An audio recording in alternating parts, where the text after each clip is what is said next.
नमस्कार. गोवन वार्ता लाईव्ह आणि कोकणसाद लाईव्हसाठी मी किशोर नाईक गावकर टू द पॉइंट या कार्यक्रमात आपलं स्वागत करतो. आज आमच्यासोबत आहेत हिंदू जनजागृती समितीचे राष्ट्रीय प्रवक्ता रमेशजी शिंदे.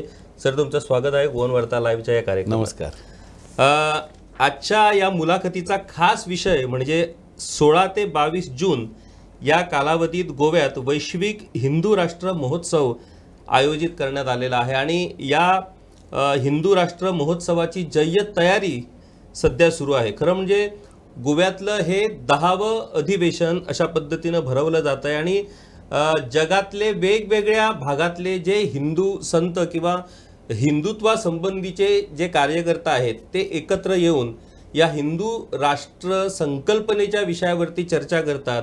हा विषय कशा पद्धतीनं प्रत्यक्षात उतरवता येईल आणि हे हिंदू राष्ट्र म्हणजे नेमकं काय असेल या संबंधीची चर्चा, डिबेट्स अशा सगळ्या गोष्टी या निमित्तानं होत असतात आणि त्याच अनुषंगानं आम्ही आजच्या या वार्तालापात माहिती जाणून घेणार आहोत. काय नेमकं हे हिंदू राष्ट्र संकल्पना आहे आणि या बाबतीत कशा पद्धतीनं आतापर्यंतची हा प्रवास किंवा कशा पद्धतीनं ही तयारी सुरू आहे आणि यापुढे या नेमक्या संकल्पनेचं प्रयोजन किंवा योजना काय आहे.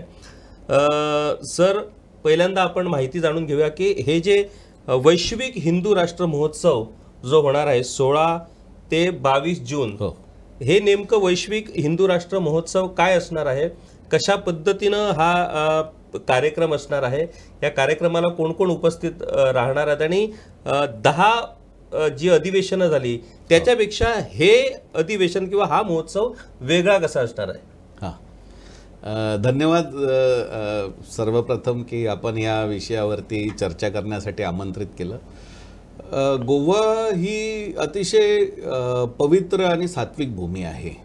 म्हणजे माध्यमं आणि वेगवेगळ्या दृष्टिकोनातून देशभरामध्ये त्याचं चित्रण जे केलं जातं तर ते संपूर्णपणे चुकीचं आहे आणि या दृष्टिकोनातून गोव्याच्या ह्या पवित्र भूमीमध्ये हे 11वं अधिवेशन होतं आहे. आता हे जे अधिवेशन किंवा ज्याला वैश्विक हिंदू राष्ट्र महोत्सव असं म्हटलेलं आहे, मागची जी 10 या ठिकाणी अधिवेशनं झाली तर ह्या अधिवेशनांचं फार एक चांगल्या प्रकारची फलनिष्पत्ती आपण साध्य केलेली आहे. वेगवेगळ्या मोहिमा, उपक्रम, अभियान इथून देशभरामध्ये चालू झालेले आहेत आणि अशाच पद्धतीचं हे 11वं वैश्विक हिंदू राष्ट्र महोत्सव आहे. मागच्या वर्षीपर्यंत आपण अखिल भारतीय हिंदू अधिवेशन ह्या दृष्टिकोनातून ते साध्य करण्याचा प्रयत्न करत होतो. ह्यावेळी हाच हिंदुत्वाचा विचार जगभरामध्ये गेला पाहिजे, कारण आज अमेरिकेसारख्या देशामध्ये, ऑस्ट्रेलियासारख्या देशामध्ये, इंग्लंडसारख्या देशामध्ये ह्या किंवा कॅनडासारखं उदाहरण जर घेतलं की हिंदूंची लोकसंख्या वाढती आहे, हिंदूंच्या संप्रदायांची संख्या वाढते. अनेक ठिकाणी तर असं उदाहरण लक्षात येतं आहे की हिंदूंच्या मंदिरांची संख्या प्रचंड प्रमाणात वाढते आहे, लोकांची भक्ती त्या ठिकाणी वाढते आहे. आणि मग अशा परिस्थितीमध्ये जर जगभरामध्ये ह्या हिंदुत्वाच्या किंवा हिंदू धर्माच्या विचारांचा स्वीकार केला जात असेल तर मग ही संकल्पना जगभरासाठी का नको, ह्या दृष्टिकोनातून पहिला विचार झाला. दुसरी गोष्ट म्हणजे की जेव्हा विश्वामध्ये वेगवेगळ्या प्रकारचे जसे विचार मांडले जातात तसे त्या ठिकाणी काही अपप्रचारसुद्धा होतात आणि म्हणून मागच्या वर्षी अमेरिकेमध्ये एक डिसमेंटलिंग हिंदुत्व म्हणून एक कार्यक्रम झाला जो डाव्या विचारसरणीच्या लोकांनी केला आणि हिंदू धर्म कसा वाईट आहे हे त्या ठिकाणी प्रोजेक्ट करण्याचा. म्हणजे हा कम्युनल आहे, हा अमुक आहे, ह्याच्यामध्ये जातीयवाद आहे, ह्याच्यामध्ये ज्याला आपण म्हणूया की पुरुष सत्ताक पद्धतीला जास्त हे दिलेलं आहे. अशा वेगवेगळ्या प्रकारच्या गोष्टी त्या ठिकाणी मांडण्यात आल्या. परंतु ह्यातल्या काही सगळ्याच गोष्टी खऱ्यात असं नाही आहे. जर असं सगळं असतं तर इस्कॉन किंवा हरे राम हरे कृष्ण ह्यासारख्या ज्या मुवमेंट्स आहेत किंवा वेगवेगळ्या प्रकारची जे आपले आजही त्या ठिकाणी प्रचार चालू आहे, रामकृष्ण मिशन आहे किंवा ह्या सगळ्या, तर हे एवढ्या प्रमाणात वाढलेच नसते तिथे. परंतु हा जो प्रचार त्या ठिकाणी चालू झाला त्यामुळे एकूणच असं लक्षात आलं की जगभरातल्या हिंदूंना हे व्यासपीठ आपलं आहे हे कुठेतरी वाटलं पाहिजे. म्हणून ह्या वर्षी आपण अनेक विदेशांमधल्या वक्त्यांना देखील आमंत्रणं दिलेली आहेत आणि आपला प्रयत्न असा आहे की जगभरामध्ये ह्या दृष्टिकोनातून एक वातावरण निर्माण व्हावं, एक विचारसरणी निर्माण व्हावी, म्हणून हा वैश्विक हिंदू राष्ट्र महोत्सव आपण ह्या ठिकाणी करतो आहोत. सर, तुम्ही एक गोष्ट मगाशी आत्ताच बोलताना ज्या गोष्टीचा तुम्ही उल्लेख केला, जी महाराष्ट्र आपल्या अमेरिकेमध्ये जो काय कार्यक्रम झाला, म्हणजे हिंदू धर्माविषयी ज्या वाईट गोष्टी आहेत त्या वाईट गोष्टीबद्दल सांगण्याचा तो एक प्रयत्न झाला. आता विषय असा आहे की प्रत्येक धर्मात चांगल्या गोष्टी आहेत, वाईट गोष्टी आहेत, आणि ज्या चांगल्या गोष्टी आहेत, ज्या लोकांना आवडतात त्या लोक स्वीकारतात, आणि त्या अनुषंगाने लोक आपण कुठल्या धर्माचं अनुसरण करावं, आपण कशा पद्धतीनं पुढे जावं, हे सगळं ते ठरवत असतात. आता हिंदू राष्ट्र किंवा हिंदू ही संकल्पना जेव्हा पुढे नेली जाते, आणि विशेष करून हिंदू जनजागृती समिती म्हणा किंवा सनातन संस्था म्हणा, विश्व हिंदू परिषद म्हणा, ज्या ज्या काय प्रमुख ज्या संघटना आहेत हिंदू धर्माचं प्रसार करणाऱ्या, त्या समितीकडून तो विचार किंवा ते संस्कार किंवा तो त्या हिंदू धर्माविषयीच्या ज्या गोष्टी आहेत त्या पुढे नेताना आपल्याला दिसत आहेत.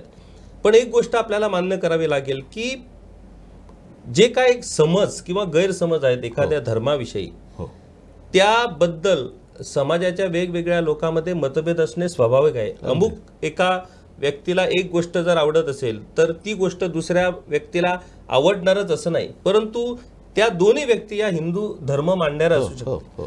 तुम्हाला असं नाही वाटत की ज्या गोष्टीबद्दल वारंवार हिंदू धर्माच्या वाईट गोष्टीबद्दल वारंवार ज्याचा उल्लेख होतो, म्हणजे जसं तुम्ही मगाशी म्हणालात की डाव्या विचारसरणीचे लोक म्हणा किंवा इतर जे हिंदुत्वाच्या विरोधातले लोक वारंवार एका गोष्टीचा उल्लेख करून कसा हा धर्म वाईट आहे हे सांगण्याचा प्रयत्न केला जातो, त्या वाईट गोष्टी ह्या मुख्य प्रवाहातून बाजूला सारून बाबा ह्या वाईट गोष्टी त्या काळात सुरू जरी होत्या तरी त्या वाईट आहेत आणि त्या आता आमच्या पुढच्या प्रवासात त्या गोष्टी आम्ही स्वीकारत नाही, असं स्पष्टीकरण देण्याची गरज तुम्हाला वाटत नाही का? सगळ्यात महत्त्वाची गोष्ट काय असते की विचारसरणी ह्या विविध असतात, आणि आता आपण पाहतो आहोत की जगभराने एक प्रकारे, म्हणजे काही ठिकाणी अपवाद आहेत, जगभराने एक प्रकारे लोकशाहीचा स्वीकार केलेला आहे. लोकशाहीमध्ये वाद विवाद, चर्चा, प्रतिवाद ह्यातूनच विचारधारा निश्चित होते. परंतु ही ज्यावेळी विचारधारा निश्चित केली जाते त्यावेळी दोन्ही बाजूंचा साकल्याने विचार करणं गरजेचं असतं. असं होत नाही, ही सगळ्यात मोठी समस्या आहे. आणि म्हणून एकेका वेगवेगळ्या गोष्टींना हे म्हणजे जगभरातल्या ज्या मोठ्या शक्ती आहेत तर त्या प्रचंड प्रमाणामध्ये याच्यासाठीचं फंडिंग करतात किंवा त्या विचारधारा नष्ट करण्या, कारण शेवटी हा त्यांच्या दृष्टिकोनातून युद्धाचा प्रकार आहे. आणि म्हणून हे वैचारिक युद्ध ह्या दृष्टिकोनातून लढलं जातं. सामान्यपणे कोणाच्या मनामध्ये जिज्ञासा असेल तर आपण त्याला निश्चितपणे समजावून सांगू शकतो, त्याला तथ्य देऊ शकतो, त्याच्यापुढे अनेक गोष्टींची मांडणी करू शकतो की ह्या गोष्टी आहेत, ह्या प्रकारे आहेत. त्याच्यातून अगदी एक दोन उदाहरण म्हणून जर आपण घ्यायचं असेल तर ज्यावेळी ह्या डिसमेंटलिंग हिंदुत्व ह्या कॉन्फरन्सला लोकांनी विरोध चालू केला आणि अमेरिकेमध्ये देखील बऱ्याच युनिव्हर्सिटीजने, विद्यापीठांनी त्याचं ॲफिलिएशन काढून घेतलं. तो सगळं झाल्यानंतर त्यांना लक्षात आलं की नाही, आपण कुठेतरी एका धर्माच्या विरुद्ध करतो आहोत, मग आपल्याला त्याच्यातून बचावात्मक काहीतरी. मग त्यांनी काय सांगायला सुरुवात केलं की आम्ही हे मोहीम आमची हिंदू धर्माच्या विरुद्ध नाही, हिंदुत्वाच्या विरुद्ध आहे. मग हिंदू धर्म आणि हिंदुत्व ह्याच्यात काय भेद आहे नेमका, तो तुम्ही कुठे स्पष्ट केला आहे का? तर त्यांनी सांगितलं नाही नाही, हे भाजप किंवा विश्व हिंदू परिषद, बजरंग दल आणि हे सगळे जे काय करतात ते सगळं हिंदुत्व आहे, आणि हिंदू धर्म हा मात्र मूळ चांगला आहे. पण तो मग मूळ चांगला आहे, तुम्ही जर वेदांमध्ये पुरुष सत्ताक पद्धती आहे किंवा महिलांना सती दिलं जात होतं, हे केलं जात होतं, ह्या जर गोष्टी तुम्ही मांडत असाल तर हिंदुत्व हे वेगळं कसं आहे मग नेमकं ह्याच्यामध्ये, हे कुठेतरी. परंतु हा एक बचावात्मक भाग होता. मुळात कसं आहे की जसं कम्युनिझम आहे, जसं मार्क्सिझम आहे, हे इझम ह्याच्याशी जसं जोडले जातात तसं त्यांनी हिंदुइझम बनवण्याचा प्रयत्न केला. मुळात हिंदुइझम नाहीच आहे. हिंदू हा मुळात जो धर्म आहे, धर्म ही संकल्पना एकमात्रच आहे जगभरामध्ये, आपल्या संविधानाने स्वीकारलेली आहे. सेक्युलरिझममध्ये त्यांनी जे म्हटलेलं आहे, बाकी सगळ्यांना त्यांनी पंथ म्हटलंय, पंथ निरपेक्षता. धर्मनिरपेक्षता शब्दच नाही आहे कुठेही. त्यामुळे हा भाग जर बघितला, आता जसं माता आहे तर मातृत्व आहे, नेता आहे तर नेतृत्व आहे, तसं जो हिंदू आहे तो हिंदुत्वाच्या विचाराने, म्हणजे त्याच्यात वेगळे पण काही नाहीच आहे मुळामध्ये. परंतु आमचा लढा हिंदूच्या बाबतीत नाही, तर आमचा लढा हिंदुत्वाच्या बाबतीमध्ये आहे, हा कुठेतरी भाग त्याच्यातून मांडण्याचा प्रयत्न केला. म्हणजे कसं बदनाम केलं जातं ह्याच्यामध्ये. आता आपण आणखीन एक दोन उदाहरणं ह्या संदर्भातली बघूया की कसा हा गैरप्रचार किंवा कशा गोष्टी ह्या केल्या जातात. आता त्याच्यामध्ये त्यांनी ज्या गोष्टी हे केल्या की पुरुष सत्ताक पद्धती होती किंवा बाकी सगळं. आपल्याकडे सगळ्यात मोठं उदाहरण आहे रामायण. आपण म्हणूया की अधिकृतरित्या मान्यता प्राप्त आहे, महाभारत अधिकृतरित्या मान्यता प्राप्त आहे. आपल्याला सगळ्यांना वाचताना हे माहिती असतं की कैकेयीने रामासाठी एक वरदान मागितलं की त्याला 14 वर्ष वनवासामध्ये पाठवलं पाहिजे.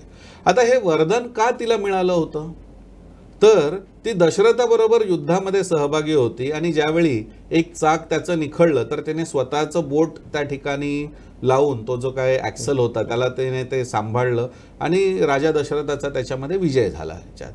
आता याचा अर्थ काय होतो, राजा दशरथाबरोबर कैकेयी युद्धामध्ये सहभागी झाली होती. समानता आहे की नाही याच्यामध्ये. परंतु ते उदाहरण ठेवायचं नाही समोर. दुसरं, सती प्रथेच्या बाबतीमध्ये जेव्हा हे सांगितलं तर सती प्रथेच्या बाबतीत हे सांगितलं होतं तर महाभारतामध्ये कुंती सती कुठे गेली होती. राजा दशरथाच्या मृत्यूनंतर कैकेयी सती गेली नाही, कौशल्य सती गेली नाही. हे सगळे रामाच्या स्वागतासाठी लंकेवरून आल्यानंतर स्वागतासाठी तिथे उभे होते. मग सतीप्रथा आली कुठून याच्यामध्ये. म्हणजे काही गोष्टींना इम्पोज करायचं, काही गोष्टींना हे तुमच्या धर्मात हे असंच आहे आणि ते करत असताना बाकी सगळ्या गोष्टी. आपण नरकासुराचं महाभारतातलं उदाहरण घेतलं की भगवान श्रीकृष्णाने जे त्याच्यावरती आरोप केला होता, 16 सहस्त्र त्याच्या पत्नी होत्या वगैरे सगळ्या.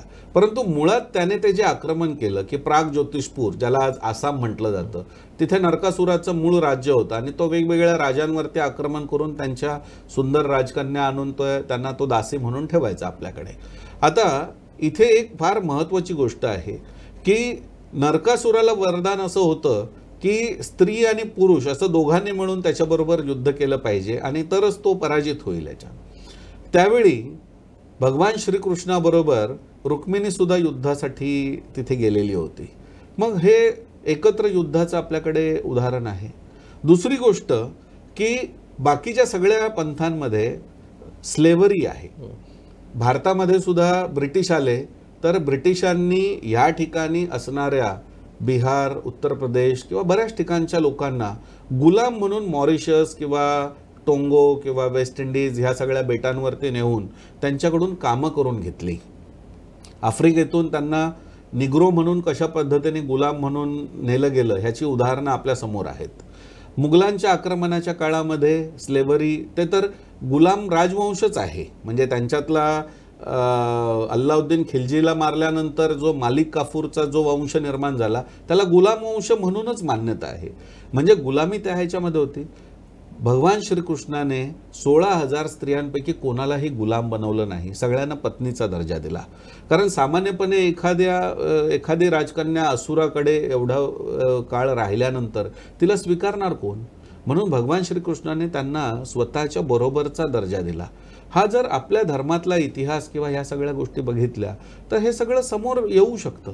परंतु तसं न आणता काही गोष्टींनाच फक्त ते टार्गेट करत राहायचं की नाही नाही तुमच्याकडे हे म्हटलेलं आहे, तुमच्याकडे असं म्हटलेलं आहे, तसं म्हटलेलं आहे याच्यातून. आता ह्याच्यात काळाच्या ओघामध्ये अनेक ग्रंथांमध्ये काही गोष्टींचं भर पडते, काही गोष्टी काढल्या जातात आणि ह्याला प्रक्षिप्त श्लोक असं म्हटलं जातं शास्त्रामध्ये की एखादी गोष्ट ज्यावेळी मूळ असते आणि तिला कुठेतरी विकृत करण्याचा प्रयत्न केला जातो. म्हणजे संत ज्ञानेश्वरांनी ज्ञानेश्वरी लिहिली परंतु संत एकनाथांनी तिचं शुद्धीकरण करावं लागलं त्यांना काही वर्षांमध्येच की अनेक ह्याच्यामध्ये श्लोक त्याच्यात आलेले आहेत. तसंच आता काही प्रमाणामध्ये अशा प्रकारच्या गोष्टी असू शकतात. अन्यथा आज ज्या मनुस्मृतीवरती एवढ्या प्रचंड प्रमाणामध्ये टीका केली जाते त्याच मनुस्मृतीमध्ये यत्र नार्यस्तु पूज्यन्ते रमन्ते तत्र देवता कसं असू शकेल की ज्या ठिकाणी स्त्रीचा सन्मान होतो तिथेच देवता रमतात, असं कसं असू शकेल याच्यामध्ये. म्हणजे हा जो भाग आहे की टार्गेट करण्यासाठी आपण खूप दीर्घकाळ गुलामीच्या वातावरणामध्ये राहिलो, किंवा असं आपण म्हणूया की आपल्यावरती वेगळ्या बाहेरून आलेल्या राजसत्तांनी आक्रमण करून ह्या ठिकाणी त्यांची राजसत्ता निर्माण केली, तर ह्या काळामध्ये निश्चितपणे हा प्रयत्न होणारच की ज्यावेळी दुसरी राजसत्ता, आज काही दिवसांपूर्वी कर्नाटकमधली पाठ्यपुस्तकं वेगळी होती, आता काँग्रेसची सत्ता आल्या आल्या त्यांनी सांगितलं की आम्ही हे धडे काढून टाकणार, हे धडे काढून टाकणार, टिपू सुलतानचा धडा ठेवणार, हे करणार, ते करणार. म्हणजे एक राजसत्ता चेंज झाली की पाठ्यपुस्तकं चेंज होतात, असं आत्ताची स्थिती आपण पाहतो आहोत. जर मुघल राज करत असतील तर ते का ते आपलीच पुस्तकं तशी ठेवतील? त्यामुळे निश्चितच त्यांना त्यांच्यामध्ये काहीतरी विकृती घालण्याचा किंवा हा प्रयत्न होणारच. ह्याच्यामध्ये आपण काळाच्या ओघात लक्षात घेतलं पाहिजे की तसं हिंदू धर्माने, जसं ह्या उदाहरणांमध्ये येतं, हिंदू धर्मातल्या एकाही राजाने केवळ राजसत्ता वाढवण्यासाठी जगात कुठेही आक्रमण केलं, तिथल्या स्त्रियांना दासी बनवलं किंवा तिथल्या स्त्रियांना आणून कुठल्या तरी बाजारामध्ये विक्री केली, अशा प्रकारचं इतिहासात कुठेही उदाहरण नाही. त्यामुळे आपल्याकडे राजसत्ता होत्या, काही प्रमाणामध्ये त्यांना चक्रवर्ती बनायचं होतं, एक दुसऱ्यांशी युद्ध त्यांचं होत होतं, हा सगळा भाग होता. परंतु जगज्जेता बनण्यासाठी सिकंदर तिकडून आला आणि बाकी सगळ्यांना गुलाम करत सुटलेला आहे, असं काय कुठे आपल्या इतिहासामध्ये उल्लेख नाही आहे. त्यामुळे ह्या जर काही गोष्टी बघितल्या तर मुळात आपली परंपरा ही वैचारिक परंपरा आहे. शंकराचार्यांनी दुसऱ्या मतांचा पराभव केला, हा बौद्धिकरित्या केला. मंडन मिश्राशी त्यांनी वैचारिक प्रतिवाद केला, हा वैचारिक स्तरावरती प्रतिवाद होता. आणि त्याच्यातही सगळ्यात महत्त्वाची गोष्ट की शंकराचार्य आणि मंडन मिश्रांच्या दोघांच्याही ह्या बौद्धिक किंवा एक आपण त्याला म्हणूया की वादविवाद ह्याच्यामध्ये त्याच्यात मंडन मिश्राच्या पत्नीने त्याच्यामध्ये न्यायाधीशाची भूमिका घेतलेली आहे. म्हणजे ह्यातूनही अनेक गोष्टी स्पष्ट होतात की कसं आपल्याकडे परंपरा होती. त्यामुळे ह्या ज्या परंपरा आहेत ह्या लोकांपुढे गेल्या पाहिजेत, ह्या लोकांना कळल्या पाहिजेत, तरच हे कुठेतरी लोकांच्या मनात काहीतरी चांगल्या गोष्टी निर्माण होतील. आणि म्हणून हा हिंदू जनजागृती समितीचा किंवा बाकी सगळ्यांचा हा प्रयत्न हाच आहे की आपल्या प्राचीन परंपरा आणि संस्कृती जरी लोकांना कळली तरी सुद्धा अनेक गोष्टी लोकांच्या पुढे खरोखर येऊ शकतील. आणि हे जी काय भ्रमाचं वातावरण एक निर्माण केलं गेलेलं आहे किंवा एक बौद्धिक षडयंत्र ह्या दृष्टिकोनातून राबवलं गेलेलं आहे, तर ते निश्चितपणे दूर होईल.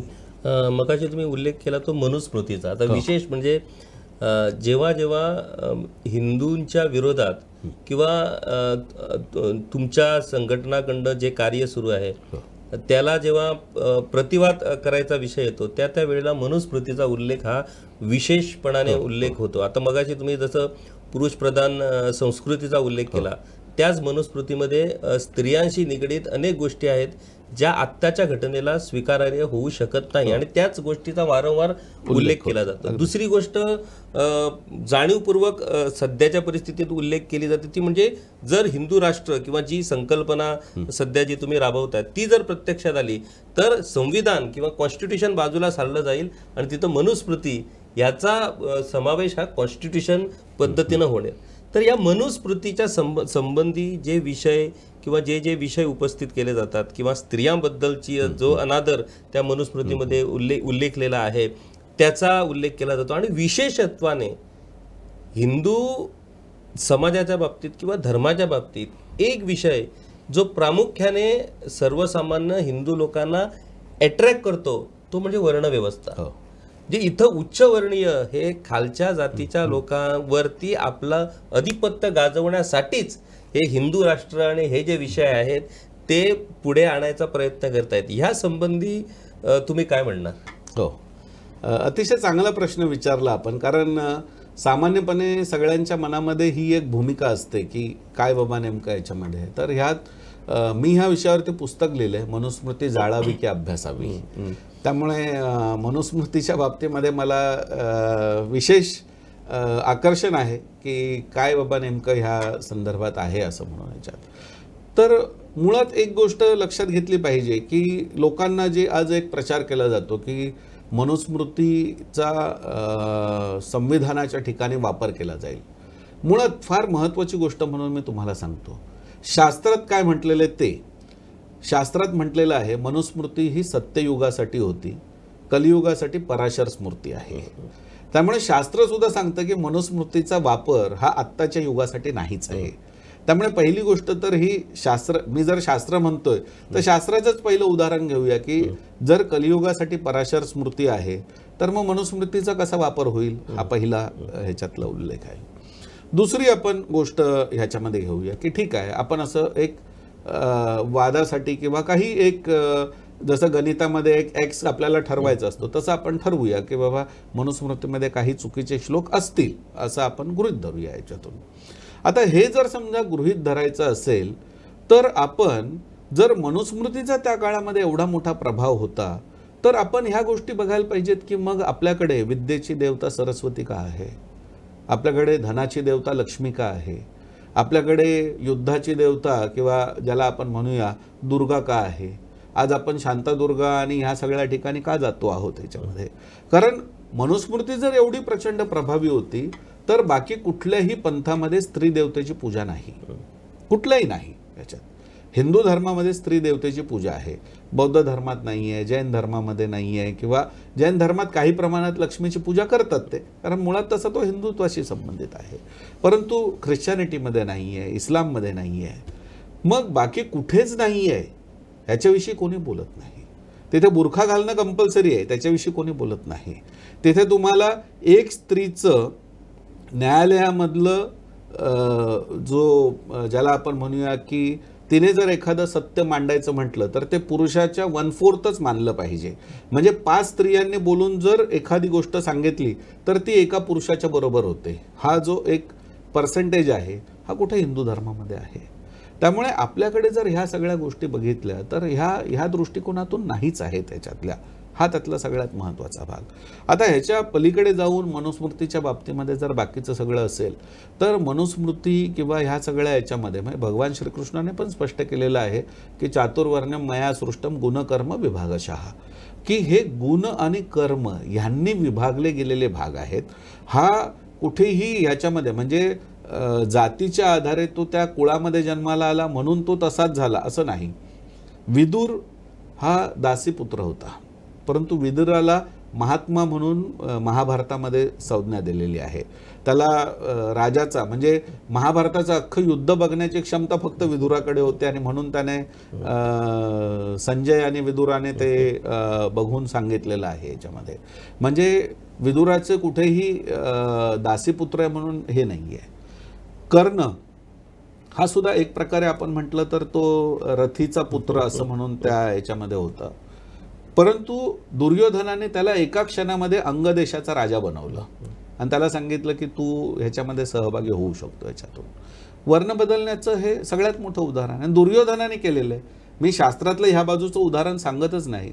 जर दुर्योधनाला एखाद्या सामान्य व्यक्तीला सुद्धा योद्धा बनवायची क्षमता होती तर मग आणखीन वेगळं काय असणार आहे ह्याच्या पलीकडे जाऊन. याच्यातून आपल्याकडे विश्वामित्र ऋषींचं उदाहरण आहे की क्षत्रिय कुळामध्ये जन्माला आले परंतु ब्रह्मर्षी झाले ते.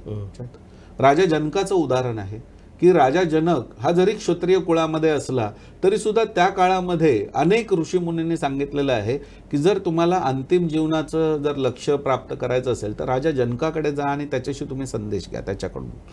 तर आपल्याकडे ही जर मूळ परंपरा बघितली तर वर्णव्यवस्था सुद्धा त्या दृष्टिकोनातून नव्हती. आणि हे करत येत असताना मी आत्ताच्या व्यवस्थेकडे येतो, कारण प्राचीन काळात काय होतं, इतिहासात काय म्हटलेलं आहे, पुस्तकात काय म्हटलेलं आहे, हा सगळा भाग एक वेगळा अँगल झाला याच्यातला. मनुस्मृतीमध्ये आणखीन एक फार महत्त्वाची गोष्ट आहे. मनुस्मृतीमध्ये एक गोष्ट सांगितलेली आहे, एकच समान गुन्हा जर केलेला असेल, उदाहरणार्थ एखाद्याने 2-4 रुपये चोरले तर शूद्राला 2 चाबकाचे फटके मारावेत, वैश्याला 8 चाबकाचे फटके मारावेत, क्षत्रियाला 16 चाबकाचे फटके मारावेत, परंतु तिथेच जर तो ब्राह्मण असेल तर त्याला 64 फटके मारावेत. का? कारण त्याला सगळं माहिती आहे, त्याला पाप पुण्याची कल्पना आहे, तो इतरांना शिकवतो आहे हे सगळं. कारण ब्राह्मण हा ज्ञान देणाराच असायचा आणि तरी त्याने तो गुन्हा केला तर सगळ्यात जास्त शिक्षा ही त्याला आहे याच्यातून. हा मनुस्मृतीमधला भेद कोणी मांडत नाही, ही दुर्दैवाची गोष्ट आहे. त्याच्या पलीकडे जाऊन आणखीन मला सांगायचं आहे की मनुस्मृतीमध्ये ह्या सगळ्या गोष्टी आहेत किंवा असं म्हणून सगळा आरोप केला जातो. मी आत्ताचं भारताचं संविधान ज्याने लिहिलं, डॉक्टर बाबासाहेब आंबेडकर, की आज जो आरोप केला जातो की संविधान तुम्ही हटवून मनुस्मृतीला लागू कराल, याच्यातून बाबासाहेब आंबेडकरांनी संविधान लिहिल्यानंतर त्यांचं मुंबईच्या सिद्धार्थ कॉलेजमध्ये भाषण झालेलं आहे 1948 किंवा 49 मध्ये. त्या भाषणामध्ये त्यांनी सांगितलेलं आहे, त्यांनी चॅलेंज देऊन सांगितलेलं आहे की मी जो संविधानामध्ये दायभाग हा मुद्दा लिहिला की स्त्रियांना समान अधिकार असला पाहिजे वडिलांच्या संपत्तीमध्ये, हा मी कुठून घेतला तर मी हा मनुस्मृतीमधून घेतलेला आहे. कारण जगात एकमात्र ग्रंथ असा होता की ज्याच्या स्त्रियांना समान अधिकार दिला पाहिजे हे शास्त्रात लिहिलेलं आहे. आणि ते शास्त्र समजून घेण्यासाठी त्यांनी आर्य समाजाचे एक पंडित ठेवून, कारण डॉक्टर बाबासाहेब आंबेडकरांचा संस्कृतचा अभ्यास नव्हता, त्यामुळे त्यांनी ते आर्य समाजाचे एक पंडित ठेवून त्यांच्याकडून मनुस्मृतीतला सगळा भाग अनुवादित करून घेतला. आणि स्त्रियांना समानता हा जर कुठे आज आपल्या संविधानामध्ये भाग आलेला आहे तर तो मनुस्मृतीमधून आलेला आहे. परंतु ही गोष्ट कोणच हे करत नाही. बाबासाहेब आंबेडकरांनी मनुस्मृती जाळली, संविधान लिहिण्यापूर्वी जाळलेली आहे ती, संविधान लिहिल्यानंतर जाळलेली नाही. त्यामुळे हा जर एक महत्त्वाचा भाग बघितला की सुरुवातीला ठीक आहे एक आंदोलन म्हणून करण्यासाठी आणि कुठेतरी तो भाग आहे म्हणून त्यांनी ती जाळली त्या काळामध्ये. परंतु त्यांना त्याच गोष्टी ज्यावेळी लक्षात घेतल्या की संविधान लिहित असताना स्त्रियांना समान अधिकार कुठे आहे तर तो फक्त मनुस्मृतीमध्ये आहे, त्यांनी स्वीकार केला ना त्याचा. मग हे नंतर जे त्यांनी केलं त्याचं कुठेच हे करत नाहीये. बरं, मग ह्या सगळ्या गोष्टी आज सगळे हे राजकीय नेते जे काय सगळं हे सेक्युलरवादाच्या नावाखाली सगळा प्रचार करतात, भाषणं करतात, सगळ्या गोष्टी हे करतात. याच्यामध्ये माझ्या ह्या प्रत्येक राजकीय नेत्याला विचारायचं आहे, भारतात एक राजकीय पक्ष सांगा जो 50% तिकीटं स्त्रियांना देतो. एक राजकीय पक्ष सांगा. राष्ट्रवादी काँग्रेस आहे शरद पवारांचा, काँग्रेस आहे का स्वतः की ज्याची अनेक वर्ष राष्ट्रप्रमुख म्हणून इंदिरा गांधी होत्या, आज आहेत का ते? अशा अनेक गोष्टी जर आपण ह्याच्यामध्ये बघितल्या की ज्यांनी मनुस्मृतीला नावं ठेवलेली आहेत, स्त्रियांना समानतेचा अधिकार. अरे मनुस्मृती नाही, संविधानाच्या आधारे गेली 75 वर्ष या देशामध्ये तुम्ही राज्य करता आहात. 75 वर्षात तुम्ही ती समानता नाही निर्माण करू शकले आणि शिव्या आणि दोष कोणाला? मनुस्मृतीला. तुम्ही राज्य मनुस्मृतीच्या आधारे करता की संविधानाच्या आधारे करताय? मग ज्या संविधानात समान अधिकार दिलेला आहे, पुरुषाच्या संपत्तीमध्ये समान अधिकार दिलेला आहे, तिथे जर तुम्ही समान अधिकार आज राजकीय सत्तेमध्ये द्यायला तयार नाही आहात तर दोष मनुस्मृतीला कसं देऊन चालेल? नाही, मनुस्मृतीचा विषय तुम्ही चांगल्या पद्धतीने एक्सप्लेन केला, पण ज्या मनुस्मृतीमध्ये 64 फटके ब्राह्मणाला सांगितले आहेत आणि 2च फटके दलितांना सांगितलेत, परंतु इन प्रॅक्टिकल 64 फटके हे आपल्या समाज जीवनात दलितांना सहन करावे लागले. अशा पद्धतीचे दिवस आणि अशा पद्धतीच्या हाल अपेष्टा दलितांनी काढल्या. आता माझा एक दुसरा प्रश्न तुम्हाला आहे की सगळ्यात मोठी अडचण जर आपल्या हिंदू धर्मात एकत्रीकरणाच्या संदर्भात जर आहे तर ती वर्णव्यवस्था आहे. कारण जोपर्यंत आपण ही वर्णव्यवस्था मिटवणार नाही तोपर्यंत हिंदू समाज म्हणून कुणी एकत्र येऊ शकत नाहीत. आतापर्यंत आपण बघितले, आतापर्यंत अनेक चित्रपट आले, दलितांवरती झालेल्या अन्यायाबद्दल चित्रपट आले किंवा जो क्षुद्र ज्याला आपण म्हणतो त्या क्षुद्रावरती झालेल्या अन्यायावरती चित्रपट आले. त्याचं उदात्तीकरण कुठल्याही हिंदू संघटनेनं केलेलं आपल्याला कधीच पाहायला मिळालं नाही. परंतु काश्मीर पंडितांच्या बाबतीत जेव्हा अन्याय होतो किंवा त्यांच्याविषयी जेव्हा एखादा विषय घडतो त्यावेळेला त्याचं उदात्तीकरण एवढं केलं जातं की ते काश्मीर पंडित म्हणजेच हिंदू. दलितांना हिंदुत्वाचा दर्जा नाही, दलितांना कुणीही विचारत नाही. दलितावरती आलेला एकही चित्रपट बघा असं कुणी कधी सांगितलेलं नाही. हा फरक का? फार अतिशय चांगला मुद्दा हा आपण विचारला. अरे म्हणून मला ह्याच्यामध्ये सांगायचं आहे की वर्णव्यवस्था हा दोष नाहीये, जातीयता हा दोष आहे. याच्यातून की जातींचं प्राबल्य ठेवणं आणि जातींच्या आधारे विचार करणं की अमुक ठिकाणी कुर्मी जातीला तिथे जास्त लोक आहेत म्हणून तिथे कॅन्डिडेट कुर्मीच दिला पाहिजे, अमुक जातीला हा त्या ठिकाणी जास्त आहे, महाराष्ट्रामध्ये मराठा बहुल राजकारण आहे त्यामुळे ह्या ठिकाणी मराठाच दिला पाहिजे. ही जी मानसिकता आहे ही काय वर्णव्यवस्थेतून निर्माण झालेली नाही आहे, ही जातींच्या लांगुल चालनातून निर्माण झालेली आहे. जर 75 वर्ष ह्या देशामध्ये जर आपण ही सगळी व्यवस्था राबवतो आहोत तर का आजही शाळेच्या दाखल्यावरती तुम्ही मग जात लिहायला सांगता? काढून टाका ना ते. राजकीय व्यवस्था तुमच्याकडे, एक तुम्ही संविधानामध्ये तिथे बदल करा आणि लिहून टाका की बाबा आजपासून जात नाही लिहिली जाणार ह्याच्यामध्ये. त्यामुळे आज परिस्थिती अशी आहे. म्हणजे मी बिहारमध्ये गेलो होतो, बिहारच्या विधान परिषदेत माझं भाषण होतं आणि तिथे गेल्यानंतर मला लक्षात आलं की तिथे ओबीसी आहे, दलित आहे, पददलित आहे आणि महादलित सुद्धा आहे. आणि महादलित हे म्हणजे ते मांझी वगैरे जे मुख्यमंत्री झाले त्यांनी ती महादलित ही एक नवीन कॅटेगरी हे केलेली आहे. याच्यातून मुसाहारी म्हणतात त्यांना, जे जंगलामध्ये राहतात आणि उंदीर भाजून खातात वगैरे असं याच्यातून. तर त्यांनी स्वतःला महादलित म्हणून म्हटलेलं आहे. मी असं म्हटलं की असं किती तुम्ही वर्गीकरण करत जाणार आहात ह्याच्यामधून की उद्या आणखीन एक महादलित त्याच्यातून. अरे तुम्ही 75 वर्ष स्वातंत्र्य झाल्यानंतर आपण पुढे चाललेलो आहोत की मागे चाललेलो आहोत ह्या संविधानाच्या आधारे. त्यामुळे हा जर भाग आपण कुठे बघितला तर मला असं वाटतं की ह्याच्यामध्ये मूलभूत हा जर भेद ह्याच्यातून लक्षात घेतला तर तो मुळात तसा नाहीच आहे. त्यामुळे आपल्याकडे संविधानाच्या परंपरेतून किंवा ह्या सगळ्या गोष्टींमधून एक उदाहरण घेतलं. आता आपली चर्चा याच्यामध्ये झाली काश्मीरी पंडितांविषयी. आता दुर्दैवाची गोष्ट आहे की काही काळापूर्वीपर्यंत त्यांना काश्मीरी पंडित असं म्हटलं जात होतं आणि काश्मीरी पंडित ह्या दृष्टिकोनातून विचार केला जातो त्यांचा. आपल्याकडे बऱ्याच जणांना मला वाटतं की मागच्या एक साधारणपणे 3-4 वर्षापूर्वी त्यांनी प्रस्ताव पारित केला आणि काश्मीरी पंडित असं आपल्याला म्हणायचं नाही, काश्मीरी हिंदू असं आपल्याला म्हणायचं, असं त्यांनी स्वतःच स्वीकारलं आणि स्वतःच ते हे केलं. काश्मीरी हिंदूंचं मी तुम्हाला वैशिष्ट्य सांगतो. काश्मीरी हिंदूंमध्ये जाती व्यवस्था नाही. म्हणजे मला देखील हा फार मोठा आश्चर्य होतं की भारताच्या प्रत्येक राज्यांमध्ये 4ही वर्णाची लोक आहेत, काश्मीरमध्ये फक्त एकच वर्ण का? मी काश्मीरी हिंदूंसाठी अनेक वर्ष कार्य केलं, स्वतः मी त्या ठिकाणी जाऊन कार्य केलं आणि मी ज्यावेळी हा प्रश्न केला त्यावेळी त्यांनी सांगितलं की आमच्यामध्ये जाती व्यवस्थाच नाही. आमच्यावरती पहिलं मुस्लिम आक्रमण झालं. मुस्लिम आक्रमण झाल्यानंतर त्यांनी हे बघितलं की ही सगळी लोक विद्वान आहेत, सगळी लोक अभ्यासू आहेत. भारताच्या वेगवेगळ्या, जसं शंकराचार्य काश्मीरमध्ये गेले होते तसं वेगवेगळ्या प्रांतामधून शारदापीठ होतं, तिथे अभ्यासासाठी अध्ययनासाठी लोक जात होती आणि ते सगळे अध्ययनशील होते किंवा हुशार होते. जात आणि वर्णाचा प्रश्न नाही. म्हणून त्यांना मुसलमानांनी पंडित बोलायला सुरुवात केली. पंडितजी, सामान्यपणे टिळा लावला बौद्धिक आहे त्याला पंडितजी म्हटलं जातं याच्यातून. आणि त्यांनी ते पंडित म्हणायला लागले म्हणून ते सगळे काश्मीरी पंडित झाले याच्यात. त्यामुळे काश्मीरी पंडित याचा अर्थ ब्राह्मण होत नाही. काश्मीरमध्ये राहणारा प्रत्येक व्यक्ती त्याला ते पंडितजीच म्हणायचे म्हणून तो काश्मीरी पंडित झाला.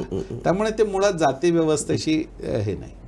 परंतु ह्याच्या पलीकडे जाऊन मला आणखीन एक गोष्ट की भारताच्या संविधानामध्ये सुद्धा काही त्रुटी राहिल्या, त्या त्रुटींचा पण आपण विचार करायला पाहिजे. आणि म्हणून मला ते सांगावंसं वाटतं की भारताचं संविधान निर्माण झालं त्यानंतर आर्टिकल 35A आणि 370 कलम हा 2 भाग त्याच्यामध्ये आले.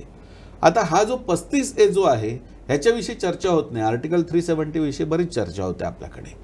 35A मध्ये काश्मीरमध्ये तिथे जसं भारताचं संविधान आहे तसं काश्मीरचं वेगळं संविधान होतं, काश्मीरचा वेगळा ध्वज होता. तिथे काश्मीरच्या मुख्यमंत्र्याला तुम्ही प्रधानमंत्री म्हणायचं अशा प्रकारचं त्या ठिकाणी सगळं होतं. आता ते सगळं गेलं याच्यात काळाच्या ओघात. आपल्याला त्याच्यातली आणखीन एक महत्त्वाची गोष्ट माहिती पाहिजे. काश्मीरच्या ह्या संविधानामध्ये तरतूद होती की दलितांनी फक्त भंगीकामच केलं पाहिजे, त्यांना दुसरी कुठल्याही जागेवरती आवेदन करता येणार नाही. आणि भारताच्या स्वातंत्र्यानंतर कलम 370 आणि 35A हटवेपर्यंत काश्मीरमध्ये जो त्या ठिकाणचा मागास समाज, दलित समाज जो काही होता तो फक्त एकाच प्रकारचा रोजगार करू शकत होता किंवा एकाच प्रकारचा रोजगार त्याला दिला जात होता आणि तो तिथल्या संविधानाच्या आधारे दिला जात होता. हा अन्याय नाही आहे का? भारताच्या कुठल्याही आपल्या धर्मग्रंथात ह्याचा उल्लेख नाही, परंतु आपल्या संविधानाच्या ह्याच्यामध्ये ह्याचा उल्लेख होता. आणि दुर्दैवाने तिकडचा जो काही हा समाज होता, मेहतर समाज त्याला म्हणूया, मेहतर समाजाला फक्त एकाच प्रकारचा रोजगार मिळायची त्या ठिकाणी सुविधा होती. हा अन्याय नव्हता का ह्याच्यात? मग हे संविधानाच्या आधारे चालू होतं ना आपल्याकडे, आत्तापर्यंत चालू होतं. आत्ता 2 वर्षापूर्वी 3 वर्षापूर्वी आपण आर्टिकल 370 काढलं, तोपर्यंत चालू होतं ह्याच्यामध्ये. मग हा भेदभाव कशाच्या आधारे आला? हा ना मनुस्मृतीच्या आधारे आला, ना रामायणाच्या आधारे आला, ना महाभारताच्या आधारे आला. हा आधार जो निर्माण झाला हा मानसिकतेच्या आधारे, की ज्यावेळी इस्लामी आक्रमण झालं, इस्लामी बहुलता त्या ठिकाणी निर्माण झाली, त्यांनी सांगितलं नाही मेहतर समाजाचं फक्त एकच काम असेल. आणि म्हणून आपल्याकडे ही जी वेगवेगळ्या जातींची निर्मिती झाली, त्या जर जातींच्या निर्मितीची जर आपण पुस्तकं हे केली तर राजस्थानमधला जो राजपूत समाज होता, जो प्रचंड लढवय्या होता, की ज्याच्यामुळे मुघलांना भारतावरती राज्य करणं कठीण होतं, त्यावेळी त्यांनी 2 गोष्टी केल्या. एक पहिली गोष्ट म्हणजे की त्यांना नपुंसक बनवलं, की जे राजघराण्यातल्या ज्या लोकांना ते ताब्यामध्ये घ्यायचे, स्त्रियांना तर गुलाम म्हणून विकायचेच, परंतु पुरुषांना देखील गुलाम म्हणून विकायचे. आणि तिसरी गोष्ट की सगळ्यात मोठं एक ह्युमिलेशन किंवा एक तुमचा अपमान म्हणून काय असेल तर मी राजपूत आणि लढणारा एक योद्धा आहे, ह्या योद्ध्याला खालच्या दर्जाचं काम करायला लावणं. आणि म्हणून आपल्याकडे मेहतर किंवा ह्या ज्या व्यवस्था ज्या काही निर्माण झाल्या, ह्या व्यवस्था इस्लामी आक्रमणानंतर निर्माण झालेल्या व्यवस्था आहेत. भारताच्या कुठल्याही धर्मग्रंथामध्ये अशा प्रकारची व्यवस्था नाही. शूद्र याचा अर्थ तो अज्ञानी असेल, ज्याची बौद्धिक कुवत कमी असेल किंवा बाकी सगळं असेल याच्यामध्ये, जो त्याचं जी काय बार्टर सिस्टीम त्या काळामध्ये होती, तर त्याच्यामुळे तो ओबीसीमध्ये वेगवेगळे कौशल्य आपल्याकडे प्राप्त करून त्याचं काम करणारा त्याच्यामध्ये असेल, की जो बौद्धिक ज्ञान द्यायला नसेल परंतु चांगला सुतार असेल, चांगला सोनार असेल. ह्या सगळ्या परंपरा आपल्याकडे होत्या. परंतु ह्यामध्ये जी ह्या पद्धतीने निर्माण झाली, आपण बघा ना, नरेंद्र मोदींनी स्वच्छ भारतची योजना आणली, त्याच्यात निर्मल ग्राम योजना आपल्याकडे नंतर निर्माण झाली याच्यामध्ये. आणि त्यात लोकांना सांगायला लागलं की उघड्यावरती शौचाला जाऊ नका. तुम्ही जर उघड्यावरती शौचाला जाऊ नका हे आपल्याला आता 21व्या शतकात जर सांगावं लागतं, तर प्राचीन काळामध्ये कसं काय असेल की कोणीतरी टॉयलेट तिथे ठेवलेलं आहे आणि कोणीतरी डोक्यावरती त्याचा मैला वाहिलेला आहे, कसं असू शकेल आपल्याकडे? कारण आजही आपल्याकडे तीच पद्धत होती उघड्यावरती शौचाला जाण्याची. मग कोणाचं शौच डोक्यावरून वाहण्याची परंपराच कशी असू शकेल? त्यामुळे ह्या दृष्टिकोनातून जर बघितलं तर हा कुठेतरी एक अपप्रचार मोठ्या प्रमाणात केला गेला. आणि हा अपप्रचार करून की जे आक्रमणाच्या काळामध्ये ज्या विचारसरणी राबवल्या गेल्या, हळूहळू असं सांगण्यात आलं की त्या विचारसरणी म्हणजेच तुमच्या मूळ विचारसरणी आहेत, असं मुळातच नव्हतं आपल्याकडे. छत्रपती शिवाजी महाराजांचं जे हिंदू राष्ट्रासाठी आम्ही आदर्श मानतो, त्यांच्याकडे 18 पगड जातींमधून सगळे होते. बहिर्जी नाईक त्यांच्याकडे होते, जसे बाकी सगळेच, म्हणजे तो अगदी बलिदान करणारा शिवा न्हावी असेल किंवा कोणी असेल, परंतु त्यांनी जो निर्माण केला याच्यामध्ये की तो योद्धा असेल किंवा सामान्यातला सामान्य असेल, तो स्वराज्यासाठी बलिदान करायला तयार आहे तर तो योद्धा आहे, तो क्षत्रिय आहे. ही जी भूमिका त्यांची होती, ह्या भूमिकेतूनच आपण विचार मांडतो आहोत. त्यामुळे आपल्याकडे हिंदू राष्ट्र ह्या संकल्पनेमध्ये ना वर्णव्यवस्थेचं ना जातीयतेचं ह्या दृष्टिकोनातून आपल्याला कुठे हे करायचं आहे. आणि ह्याच्या पलीकडे जाऊन तर आता एक नवीन वर्णव्यवस्था सेक्युलर सरकार चालवत आहे. आणि ह्या सेक्युलर सरकारमध्ये भारतात राहणाऱ्या मेजॉरिटींना कुठलाही अधिकार नाही. ते 2nd class, 3rd class, 4th class citizen झालेले आहेत. बाकी सगळ्या गोष्टी मायनॉरिटीच्या नावाखाली देत आहेत. मग हे मायनॉरिटीच्या नावाखाली चालू असणारं तुष्टीकरण हे संविधानातल्या कुठल्या समानतेच्या आधारावरती आहे? जर संविधानामध्ये बेसिक 4 प्रिन्सिपल्स सांगितलेले आहेत की भारतात राहणाऱ्या प्रत्येक नागरिकाला फ्रीडम मिळेल, फ्रॅटर्निटी असेल किंवा स्वातंत्र्य, समता, बंधुता आणि न्याय, जस्टिस, मग बंधुता आहे ना त्याच्यामध्ये, समता आहे त्याच्यामध्ये, मग इक्वॅलिटी कुठे आहे ह्या सगळ्या गोष्टींमध्ये? मग तुम्ही इक्वॅलिटी निर्माण करत नाही. तुम्ही अमुक हे आता कर्नाटकमध्ये काँग्रेसचं सरकार आल्या त्यांनी घोषणा केली की नाही, गाय 12 वर्षाच्या पुढची गाय कापायला काय हरकत नाही, कारण तशा प्रकारचा कायदा आहे आपल्याकडे याच्यामध्ये. अरे हे तुम्ही कसं काय म्हणू शकता याच्यातून? मरे 12 वर्षाच्या पुढची गाय कापायला हरकत नाही असं कसं म्हणता येईल याच्यामध्ये? म्हणजे आपली आई म्हातारी झाली म्हणून तिच्याशी काय तुम्ही अशाच प्रकारचं वर्तन करणार आहात का? तेव्हा ह्या दृष्टिकोनातून बऱ्याचदा गैरसमज असा होतो की हिंदू राष्ट्र ही विचारांची भूमिका राजकीय दृष्टिकोनातून मांडली जाते, राजकीय दृष्टिकोनातून बघितली जाते, म्हणून सगळ्यात मोठा गोंधळ आहे. त्यामुळे आमची जी हिंदू राष्ट्राची भूमिका आहे ही जास्त आध्यात्मिक, जास्त सांस्कृतिक आणि जास्त ऐतिहासिक आहे. त्यामुळे त्याच्यात हे राजकारणाचे सगळे दोष आहेत ते नाही आहे. नाही, तुम्ही आता ज्या पद्धतीनं भूमिका मांडली आणि वर्णव्यवस्थेसंबंधी तुम्ही जे काही स्पष्टीकरण दिलं हे कुठल्याही हिंदूला पटण्यासारखंच आहे. परंतु या भूमिकेमागे कसं असतं की एक सूत्रधार म्हणून असतो आणि सूत्रधार सगळी सूत्र आपल्या हातात धरून ती सूत्र चालवत असतात. कशा पद्धतीनं आपल्याला त्या सगळ्या लोकांना एकत्र आणता येईल. तर या विचारांची जी सूत्र आहेत ती एका विशिष्ट वर्णाकडे आहेत आणि तो वर्ण ही सूत्र आपल्या वेगवेगळ्या लोकांना घेऊन ही सूत्र हलवून त्या लोकांना एकत्र करायचा प्रयत्न करतो. परंतु ज्याच्या हातात सूत्र आहे त्याचा हेतू स्पष्ट नाही आहे. तो सूत्रधार जो आहे तो या खालच्या दर्जाच्या किंवा खालच्या वर्णव्यवस्थेतल्या लोकांना अजिबात न्याय देऊ शकत नाही. ही जी विचारधारा आपल्या खालच्या लोकांच्या मनात जी पक्की बसलेली, आता जसं तुम्ही सांगितलं इक्वॅलिटी, येस इक्वॅलिटी ही कॉन्स्टिट्यूशनमध्ये आम्हाला देण्यातच आली आहे. परंतु गेली अनेक वर्ष आपण 1200 वर्षाच्या मुघलाच्या सत्तेबद्दल बोलतो, परंतु इतकी शतकं वर्ष जी परिस्थिती दलितांनी किंवा खालच्या क्षुद्रांनी जी परिस्थिती अनुभवली त्याबद्दल आपण बोलतच नाही. मग त्यांना आता कुठेतरी भारत स्वतंत्र झाल्यानंतर संविधान आल्यानंतर त्यांना मुख्य प्रवाहात आणण्यासाठी म्हणून समजा हे आरक्षण किंवा बाकीच्या गोष्टी जर दिल्या जात असतील तर आक्षेप का? म्हणजे इतकी वर्ष तुम्ही ते स्वतंत्र तुम्ही भोगत आलात आणि आता तुम्ही त्यांना जेव्हा कुठेतरी जास्त काहीतरी आपल्या वाट्याचं मिळतं हे बघितल्यानंतर आता कुठे गेली तुमची इक्वॅलिटी असा प्रश्न करणं हे कितपत योग्य? मला असं वाटतं की जर समजा ह्या दृष्टिकोन कसं असतं की काही वेळा ना म्हणजे एखादा पायाने अधू असेल, दिव्यांग असेल किंवा काय, त्याला तुम्ही उभं राहण्याची क्षमता निर्माण करून देणं हा इथपर्यंत भाग करू शकता. त्याने पुढे धावायचं की नाही हे शेवटी त्याने ठरवायचं असतं याच्यामध्ये. त्यामुळे आरक्षण हा एक काळापुरता जो भारतामध्ये दिला गेलेला भाग होता हा त्या दृष्टिकोनातून मला असं वाटत नाही की भारतातल्या कुठल्याही हिंदुत्ववादी संघटनेने याच्यावरती आक्षेप घेतला. हिंदुत्ववादी संघटनेने आक्षेप घेतलेला आहे असं मला वाटत नाही याच्यामध्ये, पहिली गोष्ट. दुसरी गोष्ट, आपण भारत जर ह्या दृष्टिकोनातून बघितलं तर मला असं वाटतं की आपण आणखीन एक तुलना करून बघूया. अमेरिकेमध्ये देखील निग्रो होते, आफ्रिकन्स होते, ज्यांना ब्लॅक म्हणून एकेकाळी हिणवलं जायचं आणि अमेरिकेमध्ये ही लोकशाही त्या ठिकाणी राबवली गेली. याच्यामध्ये अमेरिकेत कुठे आरक्षण आहे? अमेरिकेमध्ये कुठे विशेष सुविधा दिल्या गेल्या? काहीच नाही. परंतु बराक ओबामा राष्ट्रपती बनला त्या ठिकाणी. आज अनेक त्या ठिकाणचे उद्योजक, आज तुम्ही उसेन बोल्टच्या सोबत अनेक स्पोर्ट्समॅन घ्या किंवा टायगर वुड्स सारखा जो जगातला सगळ्यात मोठा श्रीमंत हे आहे, तर ह्या सगळ्या लोकांचं जर उदाहरण बघितलं, मायकल जॅक्सनचं उदाहरण घ्या, की हे सगळी उदाहरणं जर बघितली तर कोणी आरक्षणातून आलेलं नाही आहे पुढे.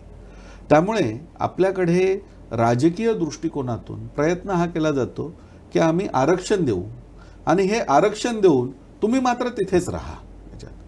मला तुम्ही अशा प्रकारचे एक 4 भारतातले नेते सांगा की जे दलित समाजातून पुढे आले. किंवा अगदी उदाहरण घेऊया की आपल्याकडे काही काळापूर्वी टीना डाबी नावाची एक IAS अधिकारी दुसऱ्या क्रमांकाने उत्तीर्ण झाली. याच्यात तिचे वडील IAS अधिकारी आहे, तिची आई IAS अधिकारी आहे.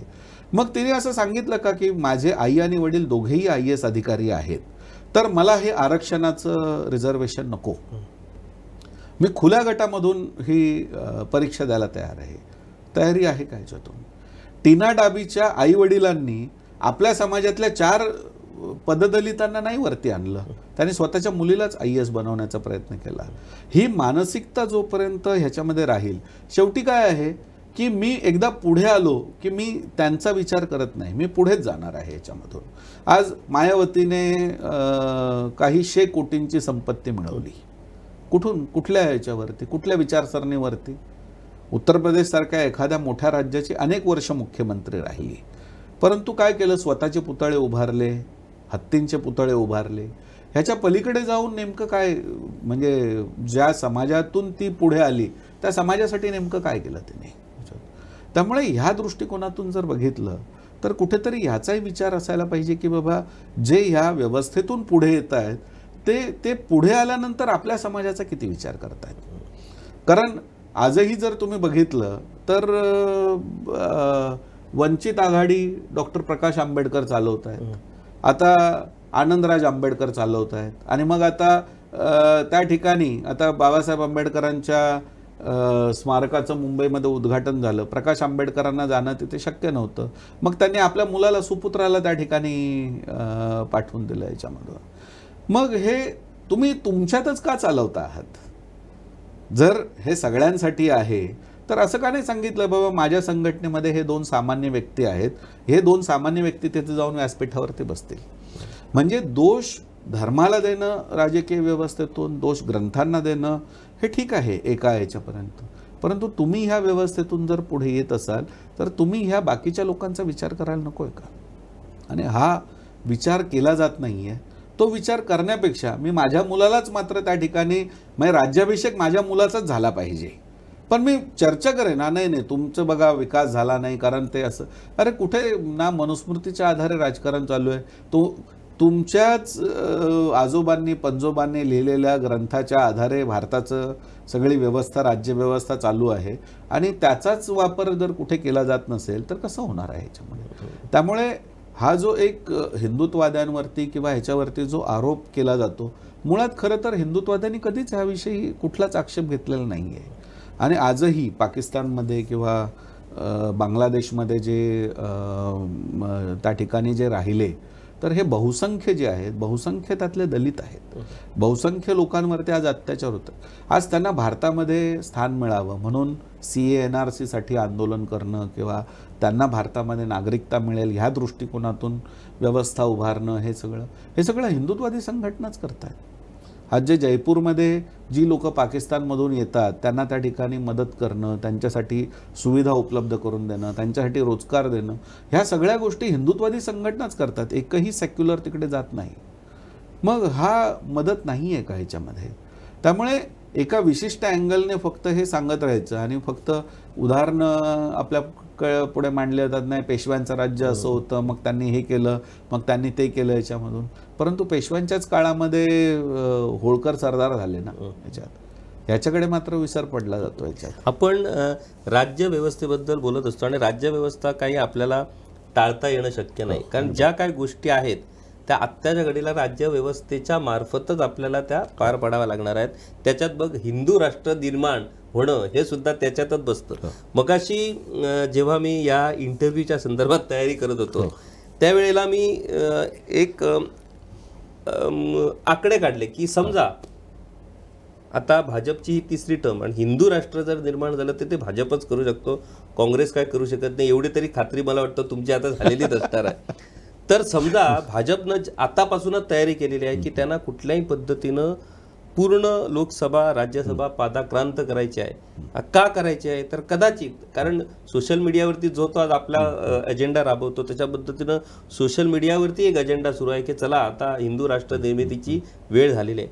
तेव्हा मी विचार करत होतो की कशा पद्धतीनं कॉन्स्टिट्यूशनचं अमेंडमेंट होतं, आणि जर आपल्याला कॉन्स्टिट्यूशन अमेंड करायचं झालं, कारण हिंदू राष्ट्र निर्मितीची जी संकल्पना आहे ती संकल्पना आपल्याला त्या संविधानात समाविष्ट करावी लागणार आहे आणि त्यानुसार ते पुढचं हे होणार आहे.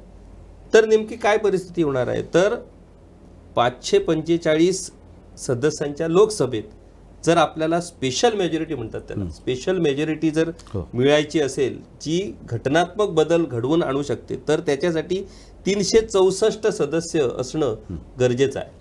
राज्यसभेमध्ये म्हणजे 245 राज्यसभेमध्ये 164 सदस्य असावे लागणार आहेत, आणि या व्यतिरिक्त 29 ते 30 म्हणजे 30 राज्यापैकी 15 राज्याने त्याला त्या घटनात्मक बदलाला अमेंडमेंटला मान्यता द्यावी लागणार आहे. म्हणजे मोठं आव्हान हे राज्य व्यवस्थेसमोर आहे. म्हणजे आपण कितीही जरी आदर्श राज्य व्यवस्थेची जरी बाता केल्या तरी ती जोपर्यंत ह्या राज्य व्यवस्थेच्या सिस्टममध्ये आपण त्याचा समावेश करणार नाही तोपर्यंत ही संकल्पना की प्रत्यक्षात उतरू शकत नाही. तर हे प्रत्यक्षात घडणं शक्य आहे का हा झाला एक प्रश्न. दुसरा एक प्रश्न, आपण नेहमी एक आदर्शवादी विचार, आता तुम्ही जसे हिंदू राष्ट्र किंवा जो हिंदू धर्माचे विचार, आचार, संस्कृती आणि प्रत्येक धर्माचे जे विचार असतो तो आदर्शच असतो. तर आमच्या मनात एक प्रश्न आला की जेव्हा प्रत्यक्ष रामराज्य होतं, म्हणजे प्रत्यक्ष प्रभू राम होते, प्रभू रामांच्या हातात जेव्हा राज्याची सूत्र होती, त्यावेळेला ते राज्य म्हणजे रामराज्य. तर त्या प्रभू राम राज्यात जेव्हा त्यांनी सीतेला लंकेतून आणली आणि पुन्हा आपलं प्रशासन सुरू केलं, त्यावेळेला त्या रामराज्यात असे लोक होते ज्यांनी सीतेवरतीच संशय घेतला. राम राज्यात जर असे लोक, तर या कलियुगात कसले लोक असणार? म्हणजे प्रत्यक्ष प्रभू रामांच्या राज्यात जर सीतेवरती संशय घेणारे लोक जर वास्तवात होते, तर आता आणखी काय बोलायलाच काय अर्थ नाही. तर ही व्यवस्था, ही आदर्श व्यवस्था आत्ताच्या या राज्यव्यवस्थेत जर यायची झाली, तर हे आव्हान कसं शक्य होईल? फार ट्रिकी क्वेश्चन आहे हा. परंतु ह्याच्यात मला असं वाटतं की 2-3 उदाहरणांमधून हा विषय स्पष्ट होईल. ह्याच्यात सगळ्यात महत्त्वाची गोष्ट की भाजप जी काय राजसत्ता निर्माण करतं आहे, ह्याच्यात ती राजसत्ता आत्ताच्या लोकशाही व्यवस्थेमध्ये असणारी राज्यव्यवस्था आहे ह्याच्यामध्ये. आणि दुर्दैवाची गोष्ट अशी आहे की आपल्याला बऱ्याचदा असं वाटतं की म्हणजे केंद्रामध्ये सरकार आलं म्हणजे हिंदू राष्ट्र झालं. मुळात असं नाही आहे. कारण आपली लोकशाही ही 4 स्तंभांवरती आधारित आहे. आणि ह्या 4 स्तंभांपैकी एक त्यातली निवडणुकीद्वारे येणारी संसदेतली एक बहुसंख्य किंवा मेजॉरिटी आहे. दुसरं जे आहे ते ॲडमिनिस्ट्रेशन आहे, IAS अधिकारी आहेत की जे अपॉइंटमेंटमधून येतात. तिसरी आपली न्यायव्यवस्था आहे आणि चौथी आपली समाज व्यवस्था किंवा पत्रकारिता वगैरे, जे काय आपण चौथा स्तंभ म्हणतो. 4 लोकशाहीला 4 स्तंभांनी सांभाळलेलं आहे. त्याच्यातल्या एका स्तंभाचाच फक्त बदल झाला म्हणून हिंदू राष्ट्र येईल असं होणार नाही त्याच्यात. कारण शेवटी राज्यव्यवस्थेमध्ये जर त्या प्रशासनाने ती गोष्ट स्वीकारलीच नाही तर राज्यव्यवस्था कशी आणणार? आज एकटा जर न्यायव्यवस्थेतला एक सर्वोच्च आपले मुख्य न्यायालयाचे मुख्य न्यायमूर्ती हे जर सरकारने दिलेल्या किंवा संसदेने पारित केलेल्या एखाद्या कायद्याला ते स्टे देतात किंवा ते तो कायदा लागू करू देणार नाही. किसान कायद्याचं आपण उदाहरण घेऊ शकतो की भारताच्या संविधानानुसार जो कायदा पार्लमेंटच्या लोकसभेत, राज्यसभेत आणि राष्ट्रपतींकडून ज्याला मान्यता मिळते, तो कायदा थांबवण्याचा अधिकार कोणालाही नाही. असं असताना सुद्धा नैतिकता म्हणून सर्वोच्च न्यायालय सांगतं की ह्या कायद्याला आम्ही स्टे देतो आहोत त्याच्यामधून. तर कशी राज्यव्यवस्था निर्माण होईल ह्याच्या? म्हणून राज्यव्यवस्था ही एक एकांगी गोष्ट नाही आहे किंवा केवळ निवडणुकीमधून राजसत्ता आली म्हणून बदल होणारी गोष्ट नाही आहे. तर ती दृष्टिकोनातून, अंतर्मनातून, वैचारिक स्तरावरती ती राज्यव्यवस्था, म्हणजे आजच्या राज्यव्यवस्थेतल्या ज्या त्रुटी आहेत त्या त्रुटी कुठेतरी दूर करून एक चांगली राज्यव्यवस्था किंवा आदर्श, जसं रामराज्याचं उदाहरण घेतलं की रामराज्य या समाजात अनेक लोक असू शकतात, परंतु म्हणून रामाने काही कुठे खालच्या स्तरावरती गेला नाही किंवा रामाने असं म्हटलं नाही अरे तुम्ही कोण खालच्या दर्जाने, तुम्ही कसे काय मला. आज इथे आपण बघतोय ममता बॅनर्जीला एक ट्विट कोणी केलं तर तो जवळपास 1.5 वर्ष तुरुंगात जाऊन बसला. तसं रामाने काय कोणाला तुरुंगात टाकलं नाही. तू सीतेवरती आक्षेप घेतला, जा आता पाठवलं. तर हा जो भाग आहे ते त्याचं राजकर्तव्य आहे की बाबा असं जर आहे. आणि कसं आहे की खरं त्या काळामध्ये आपण जर ग्रंथांचा त्या दृष्टीने अभ्यास केला तर ह्याच्या प्रत्येक गोष्टीचं काहीतरी कार्यकारण असायचं की म्हणजे सीतेला तसं स्पर्श करण्या एवढी सुद्धा रावणाची क्षमता नव्हती. आणि जर शक्य होतं तर फक्त हनुमान सुद्धा ज्याने लंका जाळली त्याला आणणं काय फार कठीण नव्हतं. परंतु ह्या काळात अनेक ठिकाणी जाणं, तिथल्या राक्षसांचा संहार करणं, एक मोठं संघटन उभारणं, प्रत्येकाला रामराज्याच्या आदर्श व्यवस्थेमध्ये आणणं आणि असुरांचा नाश करणं हा त्यातला महत्त्वाचा भाग होता. म्हणून रामाचं वैशिष्ट्य ह्यासाठीच मानलं जातं की हे सगळं सोन्याची लंका जिंकल्यानंतर आज भारत जिंकल्यानंतर सगळे मुघल इथेच राहिले आणि आता ते सांगतात नाही नाही इसमें इस मिट्टी में भी खून है शामिल हमारा. अरे कसलं तुमचा खून शामिल आहे इकडे? इथे एवढ्या लोकांचे खून पाडताय तुम्ही आणि त्याच्यात कसं तुमचं जेव्हा लक्ष्मणाने सांगितलं की एवढी सोन्याची लंका जिंकली तर अयोध्येला जायचं कशाला परत, त्यावेळी प्रभू श्रीराम सांगतात की अपि स्वर्णमयी लंका न मे रोचते लक्ष्मणा जननी जन्मभूमीश्च स्वर्गादपी गरीयसी, की माझ्यासाठी माझी मातृभूमी स्वर्गापेक्षा स्वश्रेष्ठ आहे, म्हणून सोन्याची लंका नको, आपण परत जाऊया आपल्या भूमीमध्ये. ही जी भूमिका हे रामराज्य आहे की आपल्याला कोणावरती अन्याय नाही, अत्याचार नाही करायचा. त्याने विभीषणाचा त्या ठिकाणी राजसंस्कार केला. ही हिंदू राष्ट्राची भूमिका आहे. त्यामुळे हिंदू राष्ट्राच्या भूमिकेमध्ये कोणावरती तरी अन्याय करा, अत्याचार करा आणि मग आपलं राज्य निर्माण करा, ही भूमिकाच असू शकत नाही जिथे रामराज्याचा आदर्श आपण घेतो आहोत त्याच्यात.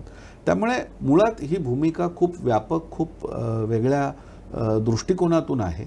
आणि राजसत्तेच्या दृष्टिकोनातून बघितलं तर राजसत्तेमध्ये अनेक गोष्टी आहेत. आज एका दृष्टिकोनातून बघितलं तर आजचे आपण भाजप जरी म्हटलं तरी सुद्धा बऱ्याच लोकांचा असा पण आरोप आहे की त्याच्यामध्ये 30% तर जुने काँग्रेसी, समाजवादी, अमुक तमुक सगळेच आहे त्याच्यामध्ये. त्यामुळे केवळ पॉलिटिकल विलने ह्या गोष्टी, हा राजसत्तेचा लाभ होणार ही गोष्ट निश्चित, ते काय कोणी नकारू शकत नाही, परंतु हा एक वेगळा भाग आहे. आता आपल्या मनामध्ये प्रश्न येईल की हे कसं होऊ शकेल, तर याच्यासाठीची 2 उदाहरणं मी आपल्या पुढे सांगतो. पहिलं उदाहरण हे शहाबानो खटल्याचं आहे की भारतामध्ये मुसलमान हे मायनॉरिटी, आजही मायनॉरिटी आहेत ह्याच्यात. त्या काळात तर ते मायनॉरिटी अजून जास्त होते. मायनॉरिटी असताना सुद्धा आपल्या देशाच्या सर्वोच्च न्यायालयाने एक निकाल दिला की शहाबानोला पोटगी मिळाली पाहिजे आणि ही पोटगी मिळाली पाहिजे म्हणून मुसलमानांनी आंदोलन केलं. आणि मुसलमानांनी ज्यावेळी बहुसंख्येने आंदोलन केलं त्यावेळी काँग्रेससारख्या पक्षाचा जो विदेशामध्ये शिकून आलेला एवढा मोठा राजीव गांधीसारखा नेता हा काय करतो तर संविधानातच अमेंडमेंट करतो आणि तो सांगतो की इस्लामच्या बेसिक प्रिन्सिपलमध्ये तुम्हाला बदल करता येणार नाहीत. कॉन्स्टिट्युशनल अमेंडमेंट होते आमच्या देशामध्ये आणि म्हणून इस्लामिक पर्सनल लॉ आज आमच्या देशामध्ये अनेक गोष्टी चुकीच्या असल्या तरी सुद्धा तो बदलता नाही आला आपल्याला. मग मायनॉरिटीच्या एका मागणीने संविधानात बदल झाला. दुसरं उदाहरण घेऊया. अण्णा हजारेंनी आंदोलन उभारलं लोकपाल, आणि लोकपाल काय होतं तर राज्यकर्त्यांनाच व्यसन घालणारा व्यवस्था होती की बाबा कुठलाही राज्यकर्ता भ्रष्ट निघाला तर त्याच्यावरती अशा प्रकारची शिक्षा होईल, हे होईल, इथे खटला चालेल, ह्या सगळ्या गोष्टी होत्या. कोणच करायला तयार नव्हतं 18 वर्ष. परंतु जनतेचा एवढा प्रचंड मोठी त्याविषयीची मागणी होती की ती मागणी शेवटी प्रत्येक राजकीय पक्षाला ज्यावेळी दिल्लीमध्ये एवढ्या मोठ्या प्रमाणात जनता उभी राहिली आणि सांगितलं नाही हे व्हायला पाहिजे, आणि त्या ठिकाणी त्यांना ती मागणी मान्य करावी लागली आणि लोकपालचा कायदा अस्तित्वात आला. जनता ही फार मोठी शक्ती आहे याच्यात. त्यामुळे ह्या आकडेवारीपेक्षा सुद्धा मला असं वाटतं ज्या दिवशी ही परिस्थिती निर्माण होईल, मायनॉरिटी असताना सुद्धा जर एखादा काँग्रेससारखा सेक्युलर पक्ष बदल करू शकतो तर ह्या देशातल्या 100 कोटी जनतेने मागणी केली तर हिंदू राष्ट्र निश्चित येऊ शकतं. मला वाटतं याच मुद्द्यावरती आम्ही या वार्तालापाचा समारोप करू. रमेशजी शिंदे यांनी खूप चांगल्या पद्धतीनं या वार्तालापाचा शेवट केला की कायद्यानं कुठली गोष्ट साध्य होऊ शकते किंवा नाही, किंवा राज्यव्यवस्थेतून आपले नेते, आपले लोकप्रतिनिधी ती साध्य करू शकतात की नाही हा विषय अलहिदा. परंतु जर जनतेनं ठरवलं तर कुठलीही असाध्य गोष्ट साध्य होऊ शकते. आणि याच विचारधारेवरती मला वाटतं हिंदू राष्ट्र ही संकल्पना वेगवेगळ्या हिंदू संघटनांनी ही तयार केलेली आहे. एक गोष्ट ह्या वार्तालापाच्या अनुषंगाने या ठिकाणी म्हणजे रमेशजी शिंदे यांनी खूपसे विषय स्पष्ट केलेले आहेत. मला वाटतं त्यांच्या वेगवेगळ्या स्पष्टीकरणातून अनेक जे संशय किंवा गैरसमज जे लोकांच्या मनात आहेत त्या संबंधी त्यांनाही स्पष्टीकरण मिळालं असू शकतं. परंतु हिंदू राष्ट्र ही एक संकल्पना तयार होईल आणि त्याच्यानंतर मग सगळं पुढचं काय आहे ते सगळं आदर्श निर्माण होईल न पेक्षा जर याच जनतेनं, ज्या जनतेच्या बळावरती रमेशजी शिंदे यांना विश्वास आहे की ती जनता जेव्हा एकत्र येईल तेव्हा या सगळ्या गोष्टी शक्य होईल, तर ही जनता आधी सुरुवातीलाच आपल्याच कृतीतून जर या राज्यकर्त्यांना जर वठणीवर आणू शकते आणि राज्यकर्त्यांकडून जर आदर्श राज्यव्यवस्था निर्माण करू शकते, तर हिंदू राष्ट्र निर्मिती ही काय मोठी अडचणीची गोष्ट ठरू शकत नाही. तर मला वाटतं सुरुवात ही आदर्श राज्य निर्मितीतून लोकांनी करावी लागणार आहे आणि ती केल्यानंतर आपोआप त्याचं परिवर्तन हिंदू राष्ट्र निर्मितीत होऊ शकतं. त्यामुळे ती जबाबदारी जनता पार पाडणार आहे का, हा सगळ्यात महत्त्वाचा विषय आहे. आणि त्याच जनतेला मार्गदर्शन करण्यासाठी, त्याच जनतेला जागृत करण्यासाठी, त्याच जनतेच्या मनातल्या शंका कुशंका दूर करण्यासाठी हिंदू जनजागृती समिती आणि वेगवेगळ्या संघटना कार्यरत आहेत. आपण आशा बाळगूया की त्यांच्या मनात म्हणजे सर्वसामान्य जनतेच्या मनातल्या सगळ्या कुशंका दूर होतील आणि ही संकल्पना एक दिवस प्रत्यक्षात उतरेल. खूप खूप धन्यवाद तुमचे. म्हणजे मला वाटतं आजच्या या वार्तालापामध्ये अनेक विषय जे आहेत त्या विषयाबद्दल तुमच्याकडून आम्हाला स्पष्टीकरणही मिळालं, अनेक उदाहरणंही मिळाली आणि कुठेतरी एका विचाराला एक दिशा मिळाली अशी अपेक्षा मी बाळगतो. यापुढेही प्रत्यक्ष ज्या वेळेला हे अधिवेशन भरणार त्यावेळेला वेगवेगळे विषय उपस्थित होणार आहेत. त्या अनुषंगानेही आम्ही प्रयत्न करूया की अशा पद्धतीनं हा वार्तालाप होऊ शकेल. आणि दुसरी गोष्ट, अधिवेशनानंतर माझी खास तुम्हाला विनंती आहे की अधिवेशनानंतर अधिवेशनात झालेल्या ज्या गोष्टी असतील त्याच्याबद्दलही आम्ही एक वेगळा वार्तालापाचा कार्यक्रम निश्चितपणे करू. तुम्ही वेळात वेळ काढलात आणि आम्हाला या ठिकाणी या वार्तालापातून ही माहिती दिली त्याबद्दल खूप खूप धन्यवाद. खूप धन्यवाद.